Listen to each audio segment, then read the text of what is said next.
आउ टिके भितरकू हाँ हाँ हाँ सेतिकी सेतिकी सेतिकी होई गला। एबे खोल याकू समस्त आसबाब पत्र जानिबार अछि। अरे भाई एबे कोन तोते कलेक्टरनको ठारू फोन करिवे? अरे पुओ जल्दी आसबाब पत्र अनलोड कर। एबे तो खुशी अछ ना? केमिति लागुची ए घर आउ ये समस्त एंटीक आसबाब पत्र खुशी अछ ना तुमे? बहुत हे गला तुमरा बदमाशी। एबे बाहर को जाओ आउ खाद्य सरंजाम आनिकी आस, नचेत तुम प्रोफेसर को भोकिला फेरी जीवा को हेबो। अरे मु तो भूली जाइथिली आज प्रोफेसर आसीबार अछि। मु एबे मार्केट रु समस्त जिनिस आनी करी आसुची। विशाल जीवा परे रिया मध्य सीधा गाधोइबाकू चली गला। रिया जेतेबेले गाधोई सारी आसिले सेतेबेले निजर श्रृंगार करिबा पई से आईना उपरु कपड़ा उठाई देले आउ ता सम्मुखरे बसी बहुत खुशी रे सजबाज हेले। रिया श्रृंगार करिबा बेले हठात देखिले तांकर प्रतिछवि आईना भितरु हातरे खाद्य धरी तांकु देबाकू आसुथिला। हातरे खाद्य देखि रिया प्रथमे तांको आखपाख देखिले किंतु केउठी किछि देखा गला नाही। पुणी जेतेबेले से आईना पाखकू गले सेतेबेले आईना भितरु दुई हाथ बाहरकू बाहरिला आउ रियांकू खाद्य देदेला।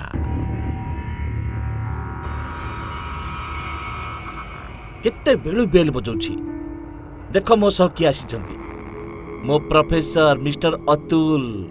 आसी जानतु मु फेरी आसीछि।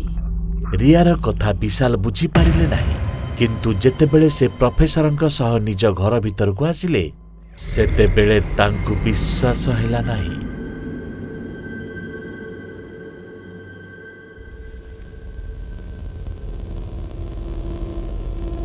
जे एहा तांको घर अटे। अरे वाह विशाल तुमे तो तुम घर को महल कर देछ। अतुल घरर आसबाबपत्र देखिबा समय रे तांको नजर आईना उपरे पड़िला जहाकू देखि तांकर झाड़ बोहिबा आरंभ होला।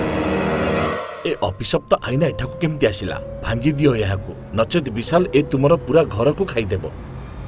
अतुल आईना को देखि पाखर थिबा फूलदानी उठाइले और रागी करी आईना आडक जोर फिंगी देले किंतु अतुलंकर एही प्रहार खाली गला। से जेमिति फूलदानी आईना आडक फिंगिछंती आईना भितरु आउ एक रिया बाहर को आसीगला आउ से सही फूलदानी को धरी करी अतुलंक आडक फिंगी देले जहा बाजिबा क्षणी अतुल सेठारे बेहोश होई गले। रिया ए तुमे कोन करूछ? तुमरा मुंडा ठीक अछि त? तुम सामना रे से तम स्त्री को मारुछि आ तुमे सेमति ठिया होई नाटक देखुछ? केमिति का स्वामी तमे?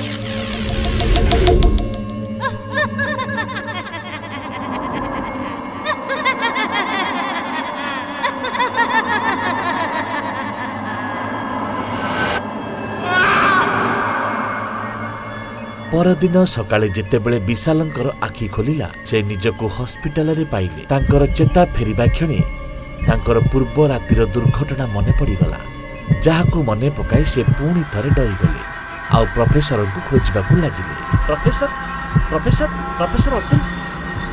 ए मैन कोन पई हल्ला करछु? तू जा को खोजुछु से आरपटा आईसीयू वार्ड रे अछि। जा जाई कि देखा होई जा। प्रोफेसर मो पत्नी रियार कौन होइछि? से एपरी व्यवहार कौन पाई करूछथि? आ मु जीवा पूर्व घरे एते जिनिस त नथिला पुणी अचानक ए झुमर ए मूर्ति ए सब कुआडू आसिला? कारण विशाल तुमर घरे जो आईना अछि ताहा अभिशप्त अटे। मिसर रानीकर कला कुहक सेही आईना रे बंदी होइछि। जे केही मनुष्यर छाई सेही आईना उपरे पड़े तार छाई सबुदिन पई से अभिशप्त आईना रे बंदी होई जाय आउ तापरे मिसर रानी सेही छाई द्वारा किछि भी करि पारे।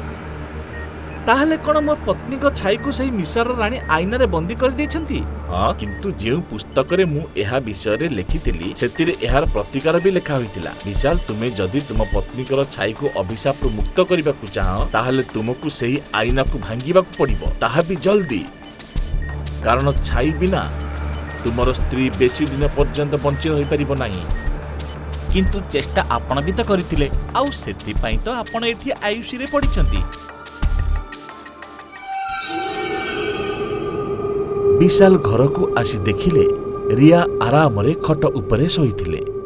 एहार फायदा उठाई विशाल प्रथमे अभिशप्त आईना को बड़ कपड़ा रे घोड़ाई दिले।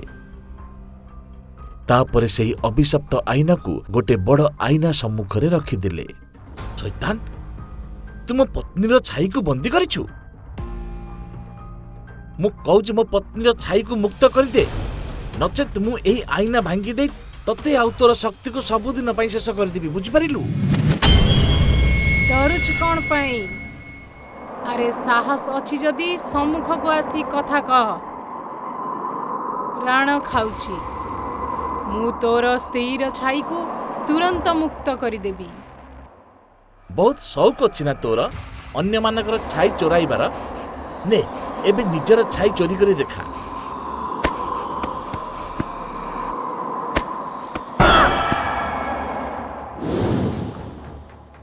ହଟାଅ ଏ ଆଇନାକୁ ମୋ ସାମ୍ନାରୁ। ମୁଁ କହୁଛି ହଟାଅ ୟାକୁ। ମୋତେ କଷ୍ଟ ହେଉଛି।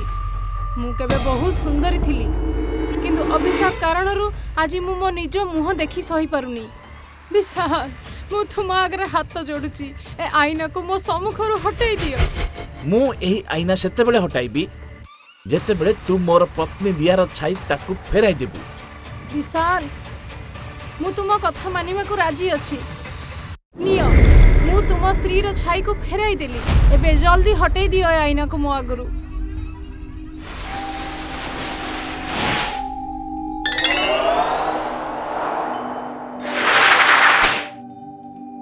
ନିଅ, ମୁଁ ତୁମ ସ୍ତ୍ରୀର ଛାଇକୁ ଫେରାଇ ଦେଲି। ଏବେ ଜଲ୍ଦି ହଟେଇ ଦିଅ ଏ ଆଇନାକୁ ମୋ ଆଗରୁ। ତୁ ଲୋକମାନଙ୍କୁ ବହୁତ ହଇରାଣ କରିଛୁ ନା, ତାଙ୍କୁ ବହୁତ କଷ୍ଟ ଦେଇଛୁ। ଏବେ ସେ ସବୁର ହିସାବ କରିବାର ବେଳ ଆସିଯାଇଛି। ଏବେ ଜଲ୍ଦି ହଟେଇ ଦିଅ ଏ ଆଇନାକୁ ମୋ ଆଗରୁ।